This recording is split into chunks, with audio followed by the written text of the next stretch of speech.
ton point de la vibration, l'énergie qui est captée, la petite chose qui nous dit ça s'en vient. Tu veux-tu compléter le sujet? Lorsque le mental de l'homme arrive à un point où il peut vibrer de façon à commencer à coordonner un événement, de façon à instruire l'ego, il se met en vibration. D'ailleurs, il vibre tout le temps, sauf que cette dissonance vibratoire, c'est-à-dire cette nouvelle forme de vibration non connue par l'ego, apparaît chez celui-ci comme étant similaire à un contact avec un esprit supérieur, c'est-à-dire qu'il perçoit la possibilité d'être sauvé, la possibilité d'avoir une finalité au niveau de son évolution, la possibilité de s'en sortir enfin. Et regardez que chaque fois que vous allez vivre, ou chaque fois que vous vivez ce mécanisme qui vous fait dire qu'on dirait que ça s'en vient, quand vous essayez de l'exprimer, c'est toujours sous forme d'espoir. Pas de mots, on n'est pas capable de mettre de mots parce que ce n'est pas un enseignement oral avec des mots, c'est un enseignement qui est vibratoire, donné par le mental. Et le mental est en train d'ordonner dans l'éther, c'est-à-dire dans l'astral planétaire, dans l'éther astral de la planète, des choses pour vous permettre, c'est-à-dire pour lui permettre, pour se permettre d'arriver à éduquer l'ego, c'est-à-dire d'arriver à démolir l'ego. Et quand je dis démolir l'ego, le terme détruire l'ego serait peut-être un peu mieux. Parce que démolir a des connotations psychologiques péjoratives. Détruire, c'est un terme beaucoup plus mental que démolir, au niveau de l'évolution de l'homme. Alors, ce phénomène énergétique, il est créé par l'onde vibratoire émise par le mental chez l'homme, au niveau de ses cortex, et on pourra prendre conscience que cette vibration, on l'aperçoit toujours dans le haut de la tête. Cette consonance vibratoire, c'est simplement le travail du mental qui est en train d'émettre des vibrations, c'est-à-dire qui est en train d'instruire l'ego et d'instruire, pas l'ego conscient, mais l'ego inconscient, et d'instruire l'astral extérieur pour pouvoir permettre, la formation, l'expression d'un événement particulier. Cet événement, l'ego devra pénétrer dedans. Le problème, c'est que si l'être humain ne perçoit pas égoïquement cette forme de vibration, il va pénétrer dans l'événement initiatique. Plus l'homme se conscientise, plus l'ego se conscientise, c'est-à-dire que plus le mental est capable d'intégrer de l'information, plus l'ego est capable d'apprendre de l'information. Étant donné que les deux sont intimement reliés pour l'instant. Donc, l'ego est capable aussi de percevoir cette vibration du mental. Qu'il peut spiritualiser, donc, ça s'en vient, je le sens, la vie va être belle, en tout cas. Spirituellement, on a le même mécanisme. Et plusieurs d'entre vous l'ont déjà vécu. Cette énergie mentale, on doit la laisser faire, on doit la laisser vivre, on ne doit pas se poser de questions parce que c'est notre énergie mentale pure qui est en train d'ordonner. Pour arriver à ne pas se laisser charrier par le contact de l'ego, le contact de l'âme avec l'énergie du mental qui est en train de coordonner par l'ordre. Donc, pour ne pas corrompre cette énergie mentale, il est important pour l'homme d'ordonner, de pratiquer l'ordination. Évidemment, je ne parle pas d'être ordonné prêtre. Pratiquer l'ordination, donc être capable d'ordonner mentalement, donc d'ordonner polairement, cela veut dire que nous devons prendre conscience de ce que c'est que la coordination. La coordination, coordonner, c'est un mot qui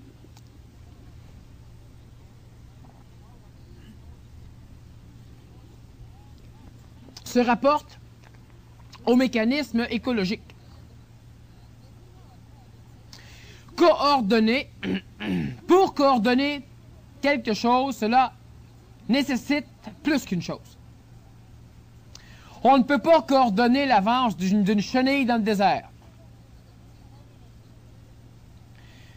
On ne peut surtout pas coordonner l'avance d'un météorite dans l'espace.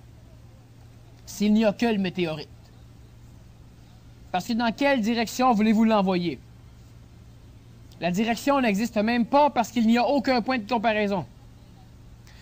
Coordonner veut dire mettre en harmonie une chose par rapport à d'autres choses ou toutes les choses entre elles.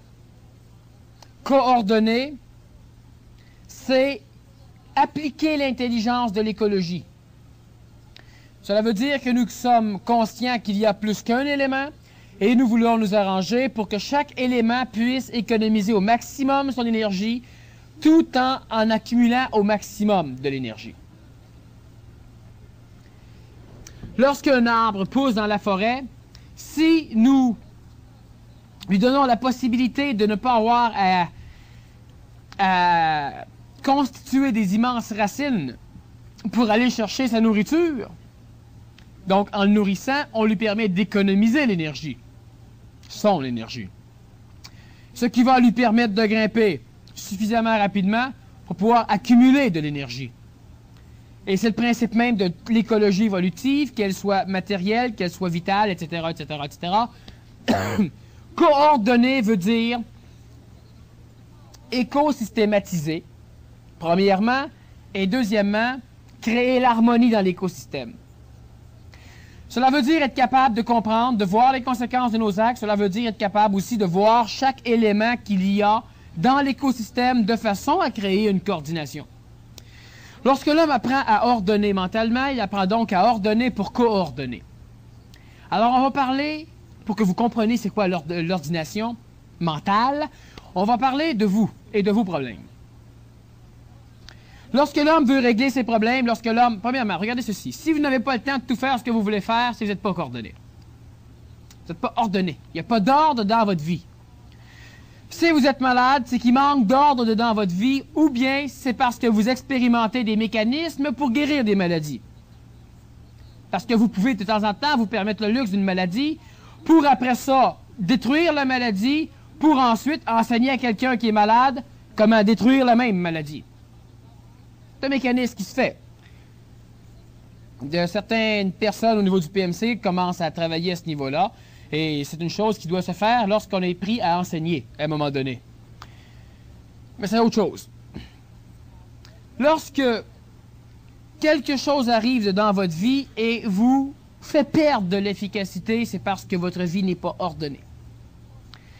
Et si votre vie n'est pas ordonnée, c'est que votre vie, elle est psychologique. Cela veut dire que vous vous faites charrier. Et ne vous contentez pas d'un pourcentage plus ou moins grand d'efficacité. Même le hasard amène un pourcentage d'efficacité. L'homme doit être 100% efficace. Disons, pour les pessimistes, l'homme doit être 99,9999% efficace. Il peut se permettre d'éternuer de temps en temps.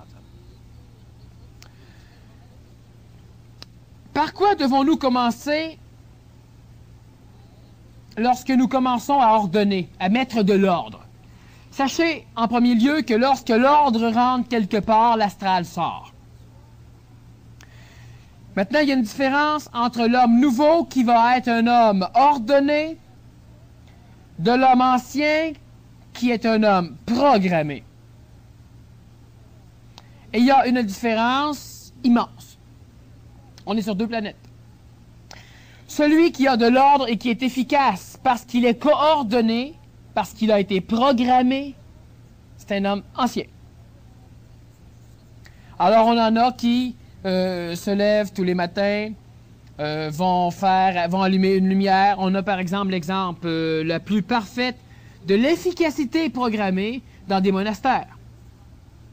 Où le même bonhomme, pendant 30 ans, 40 ans, se lève à la même heure, allume telle lumière, va allumer la première chandelle, s'en va, sonne une cloche, revient, allume la deuxième chandelle. Fait 40 ans, tous les matins, il fait la même chose.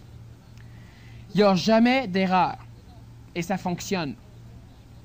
Mais ce n'est pas un homme nouveau, il n'est pas ordonné. Il est programmé. La majorité de l'éducation que l'on fait, c'est une éducation de programmation. Et on appelle ça avoir de l'ordre. lorsqu'une personne inconsciemment arrange tout à la même place, elle a fini quelque chose et elle le sert, etc., cela a pu commencer par de l'ordination. Si elle ne sait même plus qu'elle le fait, c'est une programmation. Et c'est deux.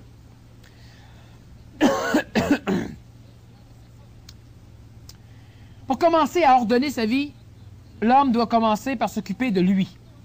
C'est évident. Cela veut dire que l'homme doit commencer par se donner du temps. Se donner du temps, cela ne veut pas nécessairement dire de canceller certaines occupations. Cela veut dire d'essayer de canceller les périodes entre les occupations où l'homme croit être occupé alors qu'en réalité, il se cherche. Ça, c'est une chose. Tout le temps que vous passez à vous chercher, c'est un temps que vous perdez. Il n'est ni constructif, ni évolutif. Vous n'avez qu'à mettre de l'ordre et vous allez vous trouver. La cuisinière qui déteste cuisiner parce qu'elle ne trouve jamais rien, puis elle cherche, qu'elle prenne du temps pour mettre de l'ordre. Souvent, elle n'aura pas le temps de mettre de l'ordre parce qu'elle n'a pas le temps. Elle est trop occupée à chercher. Alors qu'elle passe un mois, s'il le faut, à ne plus cuisiner, puis qu'elle passe ce mois-là à mettre de l'ordre. Lorsque tout est ordonné, on n'a qu'à entretenir. La philosophie éducative de l'homme présent, c'est une philosophie curative, mais jamais d'entretien.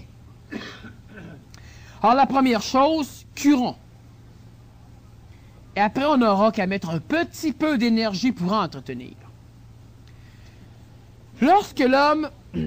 Et c'est le temps qu'on commence à en parler. Lorsque l'homme vit, lorsque vous vivez, vous avez besoin, vos cellules ont besoin de nourriture. La cellule, elle prend la nourriture, elle la transforme et elle rejette des déchets. Ces déchets vont être éliminés de l'entourage de la cellule par un liquide interstitiel, par le sang, donc par la circulation sanguine et la circulation interstitielle. Ce liquide-là, ces toxines-là, ce poison-là, ces déchets-là, vont être éliminés par le système digestif et par le système excréteur, donc les reins, ou par le foie, où ils vont être remétabolisés. Évidemment, le système excréteur au niveau de transpiration. Une personne, par exemple, qui se met des produits anti-transpiration est une personne qui ne comprend pas du tout les mécanismes de son corps. La transpiration ne sent presque rien. Je vous donne ça à titre d'information parce que c'est mauditement important pour la santé du corps, donc pour l'évolution du reste, que l'homme transpire. Le fait qu'il se mette quelque chose qui change l'odeur, c'est autre chose. Quelque chose qui tue les bactéries à la surface de la peau, qui crée l'odeur, ça c'est très bien. Mais celui qui se met quelque chose pour s'empêcher de transpirer, est un imbécile. C'est dangereux. Dans les services d'urgence, dans les services de soins intensifs ou dans les services de soins prolongés pour personnes qui ont certains problèmes, l'un des problèmes vitaux majeurs va être de faire en sorte que l'urine de la personne sorte. Alors, on va lui mettre une sonde, alors on va perforer la vessie, on va faire quelque chose, mais il faut que la personne continue à excréter. Si le système excréteur ne fonctionne pas, la personne meurt et rapidement. Chez la femme enceinte, on peut avoir un problème similaire à un moment donné, qui va créer des spasmes, qui va créer certains problèmes près de l'accouchement. Ces toxines qui sont fabriquées, donc sécrétées par les cellules, les déchets cellulaires, sont éliminés de la musculature, de tout le système du corps, pour être rejetés à l'extérieur. Et lorsque je dis que la constipation est le pire fléau anti-évolutif, c'est un fait. Je le dis, je ne le répéterai pas tout le temps, mais à un moment donné, il va falloir que l'homme commence à s'occuper de ce mécanisme. Celui qui est constipé, on parle de ceci, c'est très ésotérique, parce que c'est ça qui va libérer l'homme. On commence par la base. Vous êtes constipé tout le temps, parfait. Allez aux toilettes après chaque repas. Et restez-y 20 minutes en lisant un Tintin. Puis à un moment donné, ça va marcher. Programmez votre corps, programmez-le de façon à ce que ça fonctionne. Mais sachez que l'homme devrait aller excréter chaque fois que l'homme ingurgite. Chaque fois. Mais qu'est-ce qui arrive lorsque l'homme meurt? Bien, il arrive que le système circulatoire cesse de fonctionner. Il arrive que le système excréteur cesse de fonctionner et l'homme est mort. Donc, toutes les toxines, tous les déchets restent dans les cellules, autour des cellules, dans le sang des muscles. Tout cela reste dans l'homme. C'est normal. Et c'est la même chose pour tous les animaux. Et lorsque l'on mange de la viande, bien on mange cela. Donc, la viande, lorsque l'on en mange, elle empoisonne le corps, parce qu'en plus d'avoir de l'énergie à mettre pour éliminer vos toxines cellulaires, vous devez mettre de l'énergie pour éliminer, et c'est des toxines chimiques surtout pour l'instant, que la cuisson ne détruit pas. Vous devez mettre de l'énergie vitale pour éliminer ces toxines en plus.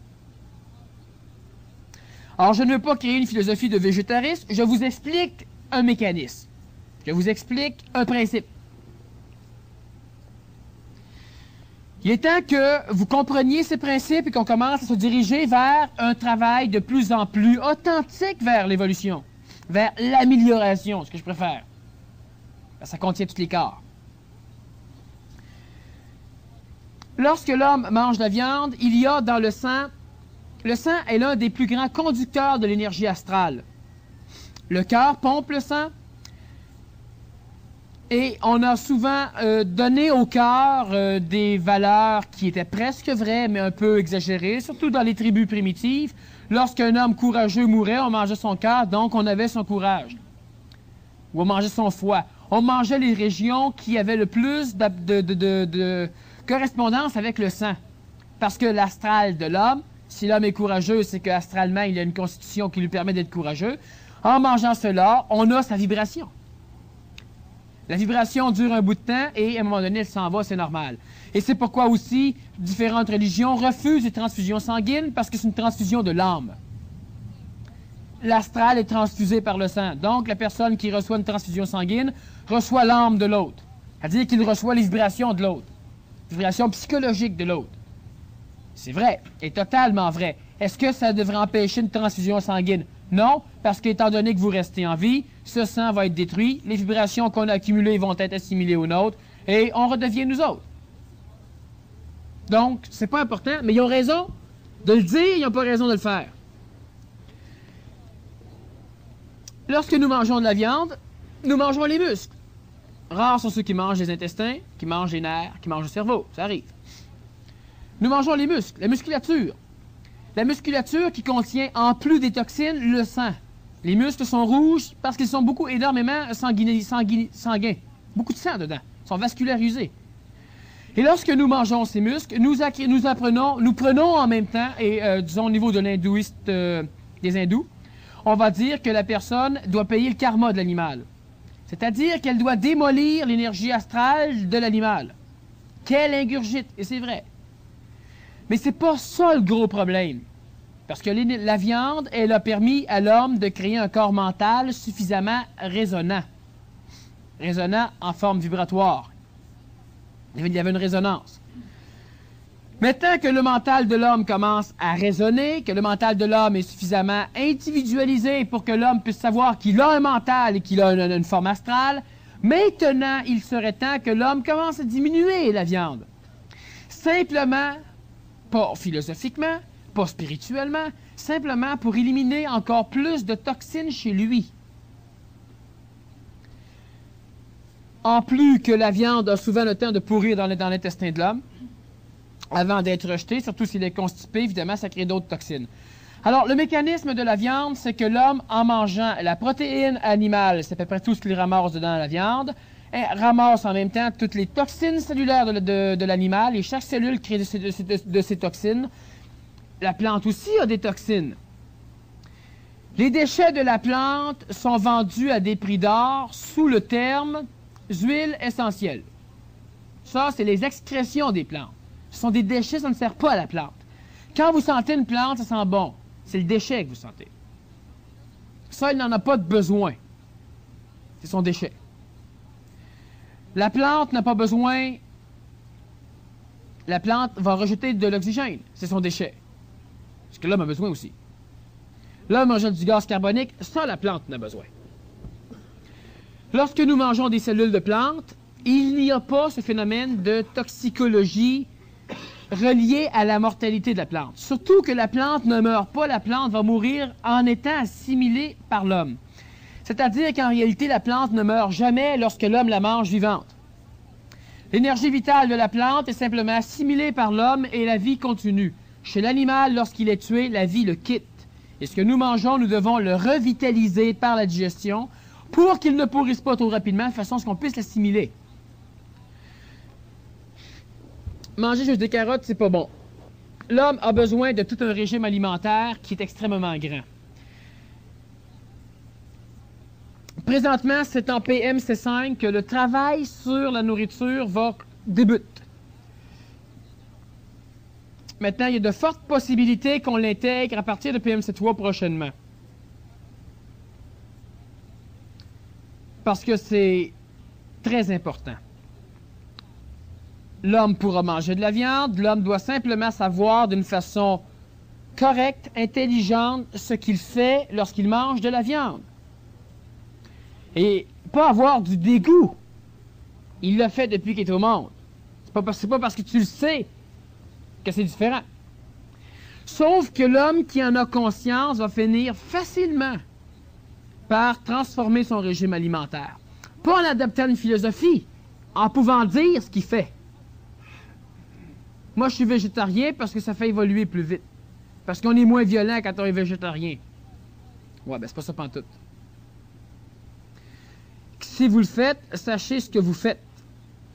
Et les régimes végétariens, ça doit être des régimes qui sont complètement équilibrés pour amener à l'homme tout ce que la viande lui amenait sans les déchets.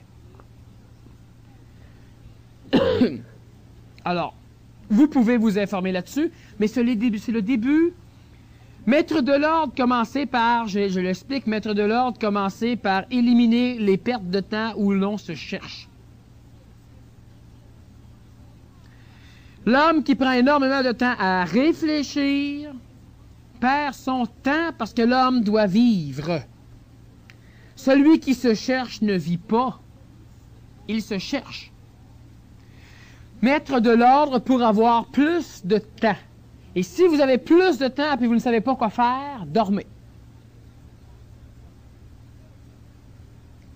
À un moment donné, vous allez savoir quoi faire, bien dormez moins. Mais ça va au moins vous reposer ce temps-là pour tous le nombre d'heures de sommeil que vous avez accumulé depuis que vous êtes au monde. Mettre de l'ordre dans sa nourriture, si possible. C'est possible, mais ça dépend de votre possibilité. Cela veut dire essayer simplement de penser que la nourriture, que ce que nous mangeons, a un rapport immédiat avec ce que nous vivons comme corps. Alors, de temps en temps, tu n'as pas le choix, ben, c'est pas grave. Mais quand tu peux y penser, puis quand tu as le choix de prendre ton temps, puis quand tu as le choix d'organiser, puis quand tu as le choix de magasiner, ben, choisis la facilité. Perte d'énergie quand il faut que tu te guérisses, perte d'énergie pour te revitaliser pour être en forme, perte d'énergie pour te réchauffer l'hiver, perte d'énergie pour te refroidir l'été, tout le temps perte d'énergie. Dans un régime comme ça, tu parles d'équilibrer, de savoir comment équilibrer. Qui doit équilibrer? C'est-tu le voisin ou soi-même? Voilà. En PMC 5, peut-être pas. 6 ou 7, possiblement.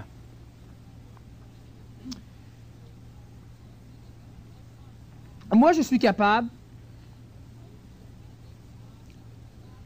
de savoir exactement ce qui manque dans mon corps en minéraux, en vitamines, en protéines, et de savoir exactement la quantité qu'il me faut pour pouvoir l'ingurgiter. À un moment donné, vous allez en arriver là, vous autres aussi. Pas en étant végétarien, en faisant ce que présentement on fait au niveau du programme PMC, c'est-à-dire en connaissant son corps. Il faut connaître et comprendre les mécanismes du corps pour qu'à un moment donné, un petit feeling quelque part on puisse savoir ce qu'il représente. Sinon, ben, on a toujours un paquet de feelings partout, puis ça passe. C'est sûr que ça passe, parce que ce qu'on fait par hasard passe, fait passer les petits symptômes. Alors, pendant un laps de temps, ben, évidemment, le régime va être donné par l'extérieur, par un autre. C'est-à-dire que c'est un régime plus ou moins équilibré qui s'adapte à la majorité du monde, puis la personne elle peut tricher tant qu'elle veut. Du moment que de temps en temps, qu'elle essaye de s'arranger pour avoir un minimum de confort alimentaire. Puis à un moment donné, la personne n'aura plus besoin de régime. La personne va être capable de savoir exactement ce qu'elle a de besoin, quand elle en a de besoin, et elle va simplement aller le chercher. Mais il y a autre chose, il faut de l'instruction. Qu'est-ce qui va vous dire qu'un ananas contient ce que vous avez besoin? Vous allez finir par le savoir, mais ce sont des étapes qui sont distancées. Première chose, s'arranger pour avoir un corps un peu plus en santé. On le fait au niveau des exercices PMC, on le fait au niveau du conditionnement physique PMC, on le fait au niveau de plusieurs choses. On va le faire au niveau de l'alimentation. Encore une fois, ce sera ceux qui voudront le faire qui le feront. C'est une chose qui, au niveau du PMC avec, manque un petit peu, c'est que la majorité des personnes n'intègrent pas le cours dans la pratique. Mais ça, on va vous engueuler prochainement là-dessus dans vos cours. Donc, la personne va commencer par avoir un régime ordonné par les autres. C'est-à-dire qu'elle va comprendre, donc elle va ordonner sa vie. À un moment donné, elle saura ce qui lui manque, mais elle aura été instruite de ce que contiennent ces aliments. C'est important, donc, qu'on apprenne des choses encore. Et lorsqu'elle aura appris ce que contiennent les aliments et qu'elle saura ce qui lui manque, elle pourra directement aller chercher ce qu'elle a besoin. Jusqu'à un moment donné où elle le saura ce qui lui manque et elle saura ce que contient une chose, même si elle ne l'a pas appris. Et ça, c'est l'apanage du contact supramental. Mais en attendant d'en arriver là, vous avez le choix de rester assis et d'attendre les 40 prochaines années pour avoir ce contact supramental, ou de travailler dans un sens intelligent, d'ordonner votre vie mentalement et d'avoir un contact peut-être dans quelques années. Ça dépend simplement de vous. Et attendre 40 ans de souffrance, ou dans quelques années, 5 ans à s'amuser par rire. Et je dis 5 ans. Peut-être 15 ans. 39 ans, c'est mieux que 40 ans. Peut-être 1 an aussi. Donc, le régime va être constitué au début par la science ésotérique. Deuxièmement, par l'être qui mange.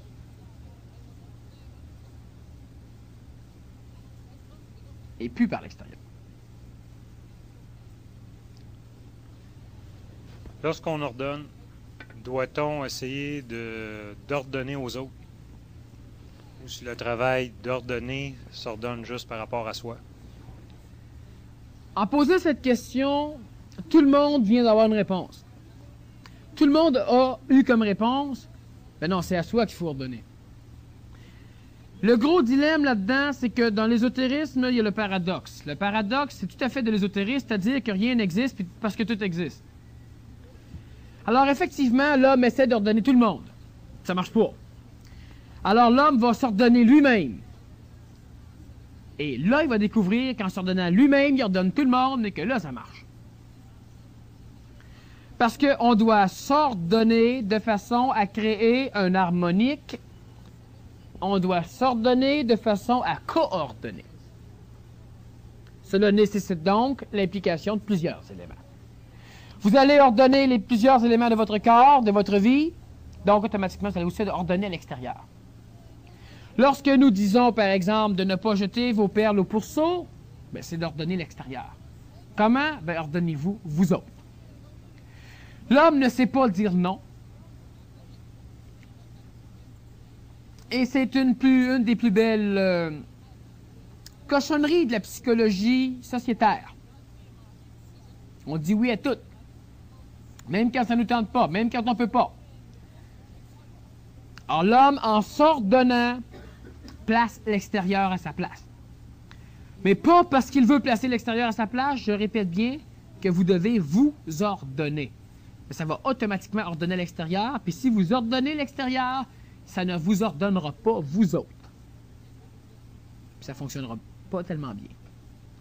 Alors vous devez premièrement donc travailler surtout à savoir ce que vous faites. Mon patron me fait rentrer 4 fois dans la même journée, je vais ordonner ma vie. Fait que maintenant, il faut que je m'organise pour rentrer 1 fois par jour. Vous ordonnez le patron. Ça n'a aucune importance, ordonnez-vous. Et demandez-vous pas, oui, mais là, si je m'ordonne, ben ça crée, tant pis, ordonnez-vous.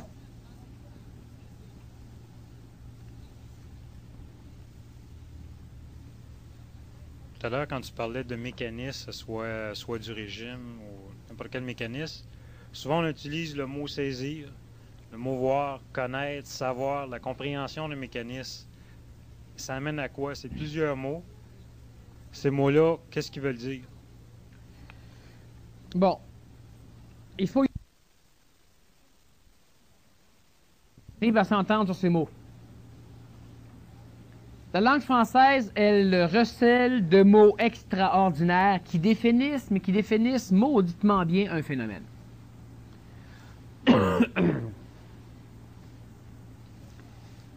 J'ai peur. Je possède la peur. C'est ce que ça veut dire. Et effectivement, présentement, je suis habité par une énergie qui n'est pas moi, mais qui est la peur. J'ai peur. Très bien dit. On a des mots, c'était incroyable. Je pourrais vous en énumérer toute la soirée. De toute façon, ceux qui restent pour souper, on pourra toujours énumérer. Connaître. Connaître veut dire naître avec. Co, qui veut dire avec. Co de compagnon. Co de coexistence. Exister ensemble avec. Co-naître veut dire naître ensemble ou naître avec. Connaissance, naissance avec. Lorsque je connais une chose, cela veut dire que je ne suis pas dans ma mémoire, que je suis en même temps qu'elle, au fur et à mesure qu'elle réapparaît dans la réalité immédiate, je réapparais en même temps qu'elle, ce qui fait que je la connais réellement. Je connais. Mais le problème, c'est que l'articulation de nos phrases est mauvaise en français. Alors, je connais, c'est de l'imparfait au niveau de la conjugaison. C'est du présent, mais connaît a une consonance passée. J'ai des connaissances veut dire que j'ai une connaissance, ça dit presque pas en français, ou j'ai une connaissance de ceci. Cela veut dire que je la possède. Si je la possède et que je ne m'en sers pas, c'est qu'elle est passée, elle est mémorielle. De ce fait, si je dis j'ai des connaissances, si je dis je connais en langue ordinaire française,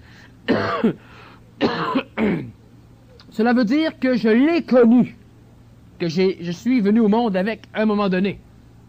J'ai appris à connaître avec. Et c'est mémorisé, et maintenant je dis je connais. De ce fait, ésotériquement, la connaissance désigne le bagage mémoriel de l'homme, tandis que le mot étymologique voudrait dire le savoir instantané. Connaître avec une chose, c'est d'avoir un contact. Il n'y a pas de chose, il n'y a pas d'observateur, il n'y a rien. C'est la connaissance. Il n'y a pas de mémorisation non plus. Ce phénomène, on va l'appeler le savoir. En langue française, même chose, je sais, relève du passé. Je sais donc, c'est dans mon chariot de mémoire. La langue française permet quand même plus de dire je sais. En voulant dire, elle exprime vibratoirement le fait que tu le sais sans l'avoir expérimenté. Comment ça se fait que tu le sais? On ne demande jamais comment ça se fait que tu connais ça. Donc, le terme savoir, ésotériquement, va désigner la connaissance instantanée, l'intelligence active, donc la communication supramentale.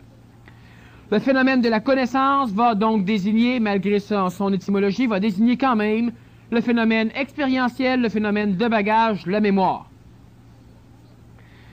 Une personne va dire « je sais », parfait.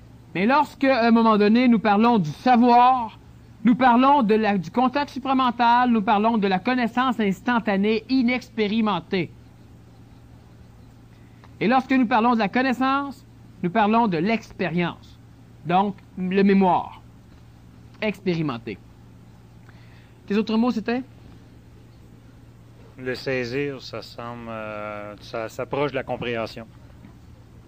Bon, comprendre quelque chose, cela veut dire que l'ego est instruit et il a été instruit d'une façon coordonnée par le mental.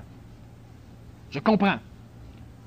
Sinon, j'ai des connaissances. On peut dire « je sais » dans la langue française, mais ce n'est pas le savoir de l'ésotérisme. Alors, lorsque la personne saisit quelque chose, c'est qu'elle est en train de quantiser une connaissance, c'est-à-dire qu'elle est en train d'instruire. L'ego commence à avoir la vibration mentale de cette connaissance. Là, tu saisis. Là, je pense que je saisis, que je comprends. Donc, je ne sais pas intellectuellement. Je saisis. Ah, là, je comprends.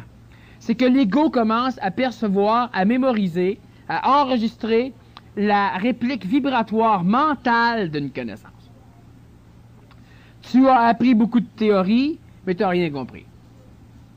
Cette même théorie, dynamisée par le mental et enregistrée par l'ego, va se transformer en compréhension. J'ai appris et j'ai compris. Lorsque j'ai compris et que je le vis, je m'approche de la cellularisation.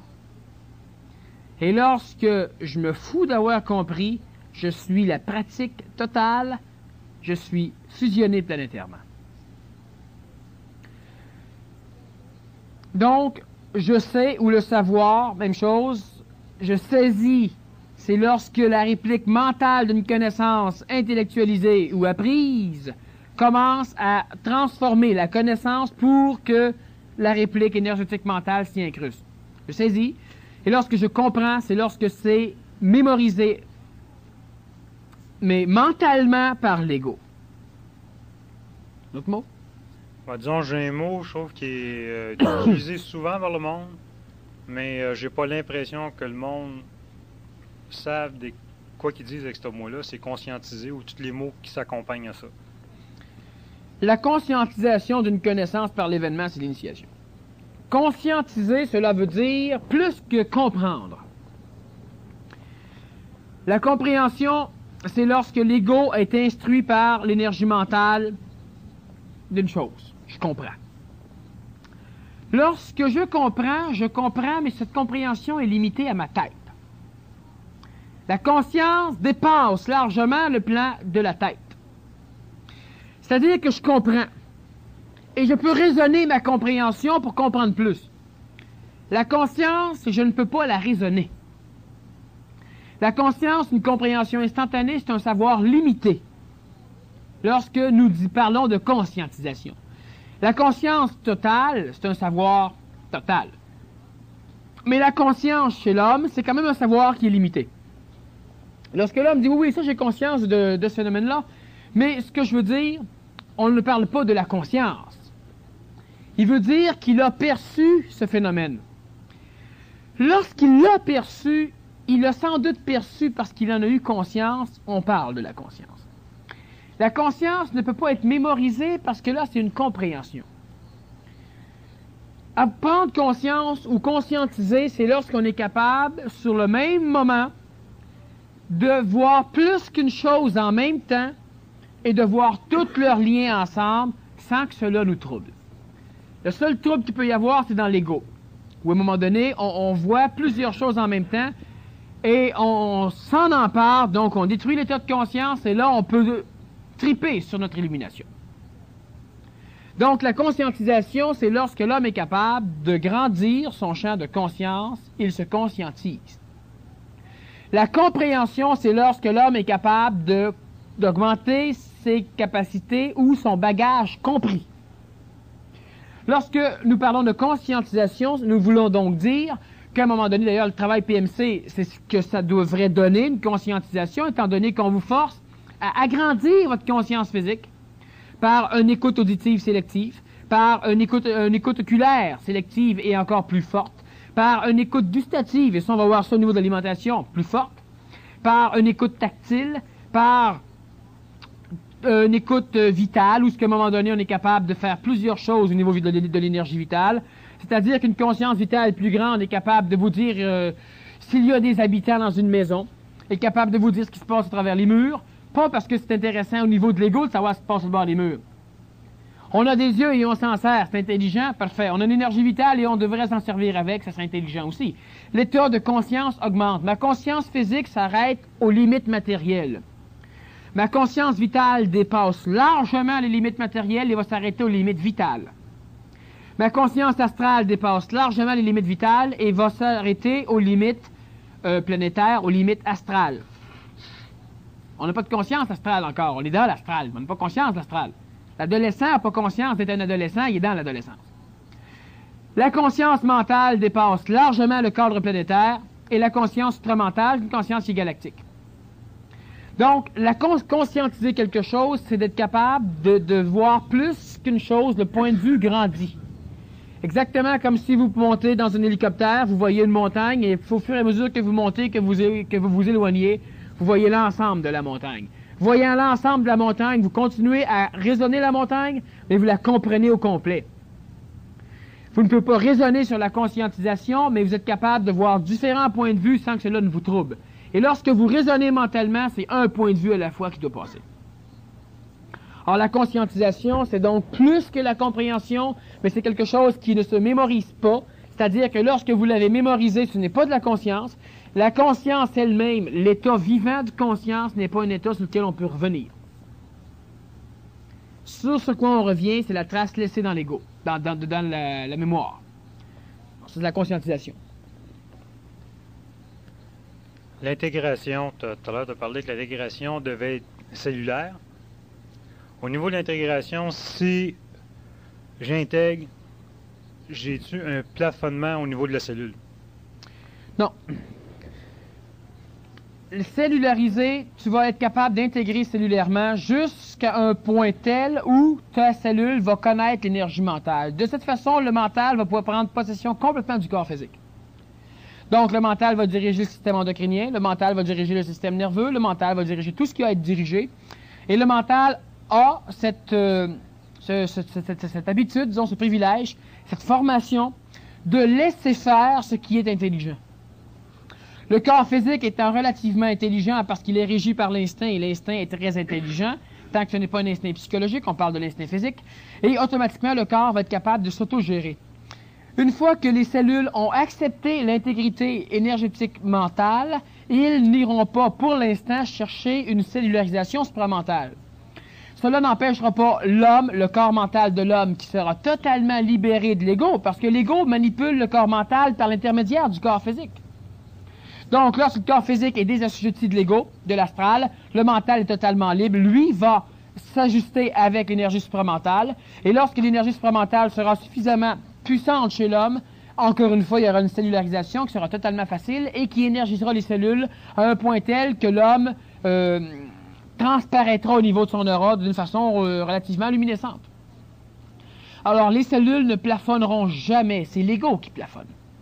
Dans toute l'évolution de l'homme, il n'y a eu que l'ego pour nuire apparemment, parce qu'il a construit différentes choses, sauf que sachez bien que lorsque vous êtes dans un plan supramental et que vous avez un travail éthérique à faire, vous allez devoir à un moment donné vous libérer complètement de l'assujettissement égoïque de votre corps à celui de la planète.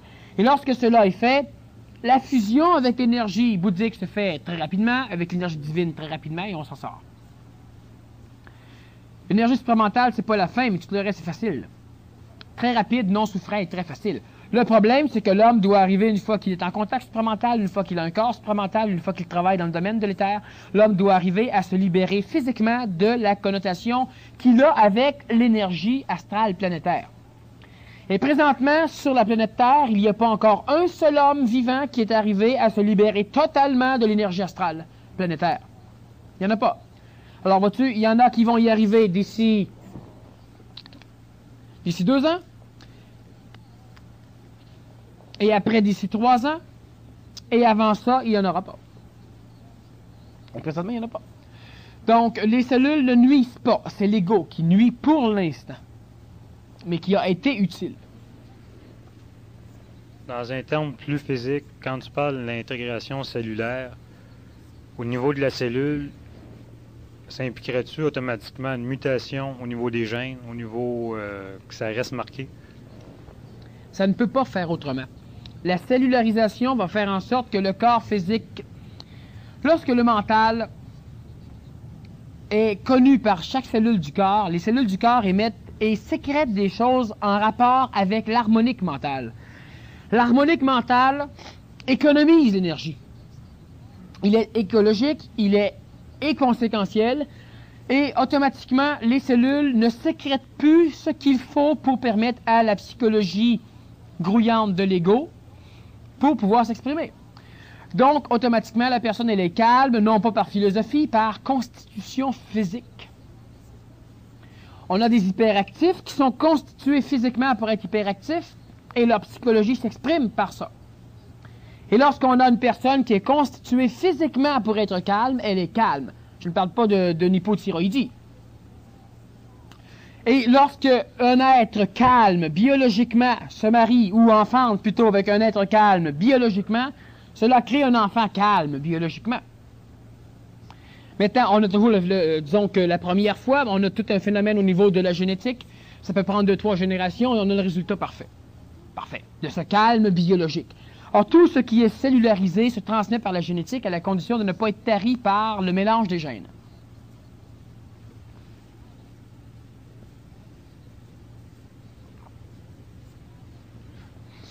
Peux-tu expliquer c'est quoi vivre la théorie?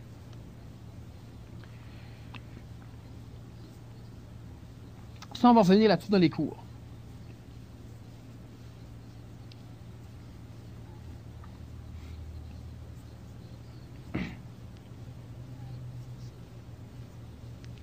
Tu parlais des événements, OK? Quand tu veux faire une intégration, il faut que tu vives. Pour vivre, ça te prend un événement. Mais comment tu fais pour reconnaître tes événements? Dois-tu reconnaître ces événements-là? Et ces événements-là doivent-ils tout le temps être extraordinaires? Bon, ils ne doivent pas tout le temps être extraordinaires. D'ailleurs, ils devraient, comme tels, ne jamais être extraordinaires. Pour l'homme qui se conscientise dans l'événement.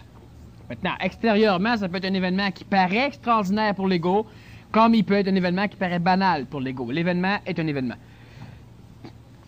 Comment reconnaître l'événement, c'est pas compliqué. Quand tu pénètres dans l'événement, quand tu vis dans l'événement, puis que tu commences à te conscientiser, tu te rends compte de ta conscientisation, de ta cellularisation, donc automatiquement tu reconnais que l'événement est un bon événement. Si tu ne pénètres pas à l'intérieur de l'événement, tu ne sauras jamais. Puis si tu pénètres à l'intérieur, il ne peut pas faire autrement qu'être bon. Alors, la personne n'a pas à rechercher à savoir, à travers plusieurs événements, si c'est un événement qu'elle a créé, un événement vers lequel elle s'est dirigée, un événement qui va être positif. Toutes ces choses-là sont vraies et fausses, donc en partant, elle ne pourra jamais le savoir. Elle doit pénétrer dans l'événement et au fur et à mesure qu'elle vit l'événement, elle sait qu'elle est en train de fusionner ses corps planétaires, elle est en train de se cellulariser. Et ça, pour ça, il faut des événements qui sont normalement grandioses. Extraordinaires, mais grandioses. Normalement. Cela n'empêche pas une personne de passer par différentes étapes pour intégrer différents outils. Mais pour arriver à la fusion des corps planétaires, pour l'instant et pendant un petit bout de temps, il va falloir qu'il se passe des événements qui sont grandioses pour l'ego.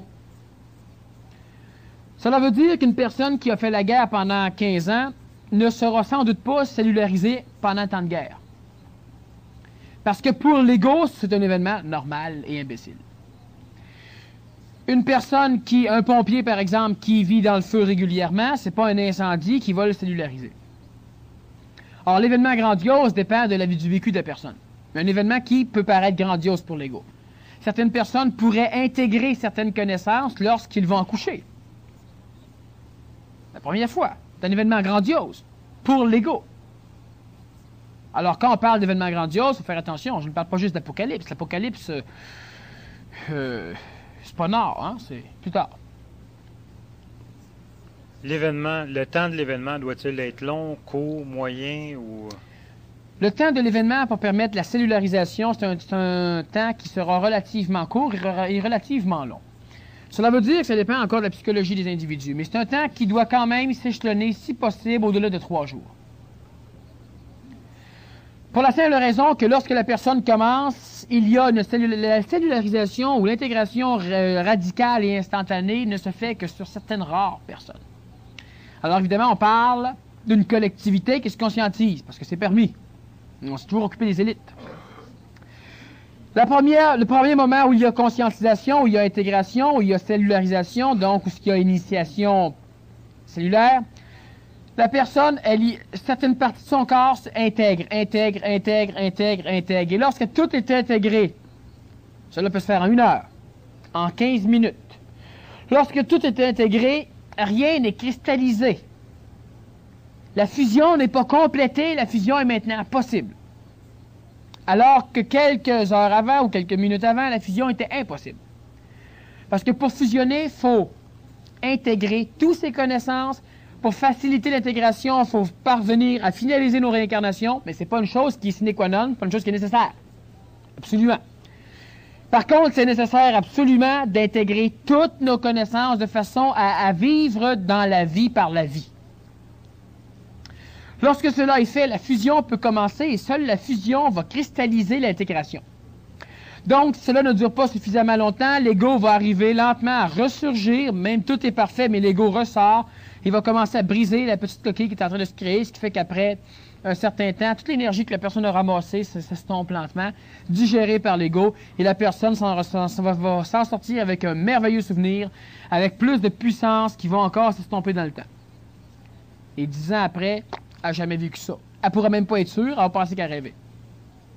Donc, la personne qui vit un événement au-delà de 3 jours a le temps réellement, en baignant dans cet événement-là ou dans l'énergie de l'événement restante, et elle a la possibilité de permettre cette fusion corporelle, cette fusion planétaire. Et on doit commencer par fusionner ce bloc planétaire avant de pouvoir penser à d'autres choses. Maintenant, on pense à d'autres choses quand même, parce que là, d'autres choses, par l'intermédiaire de l'ajusteur de pensée, permet à l'ordre de se diriger vers cette fusion des corps planétaires. Et un être fusionné planétairement est un être désassujetti de l'astral planétaire. Parce qu'il n'a plus rien à voir avec l'homme. Tu n'es plus un homme, tu es un monstre. Pour l'homme.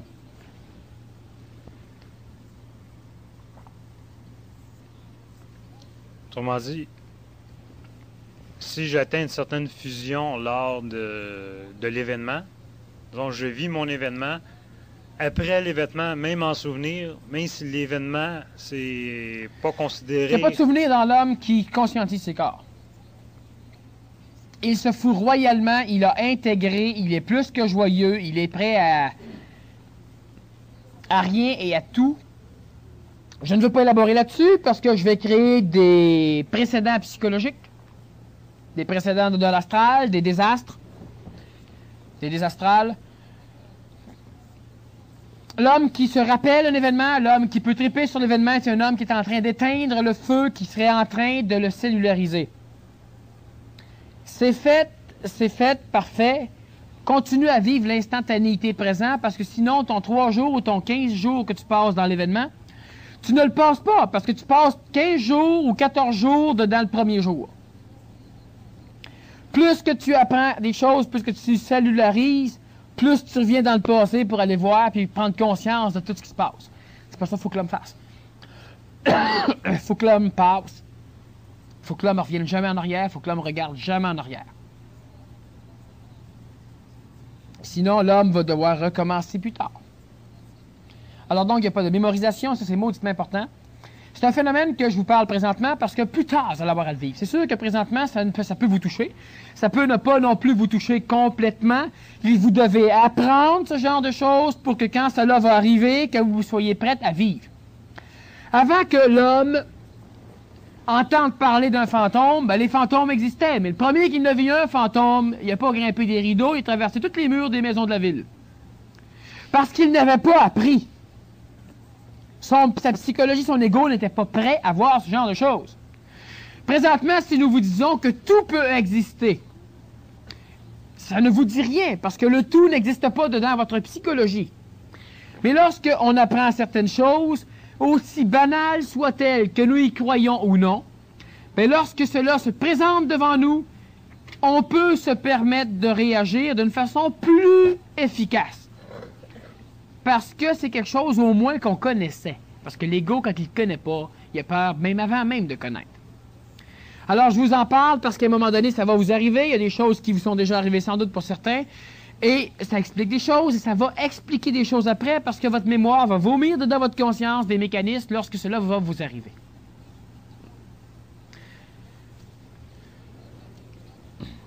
On me demande un exemple par rapport à ce que tu entends par l'événement. Tu vis ton événement, l'événement passe, tu ne vas pas dans le passé, tout est oublié, tu continues. Voilà.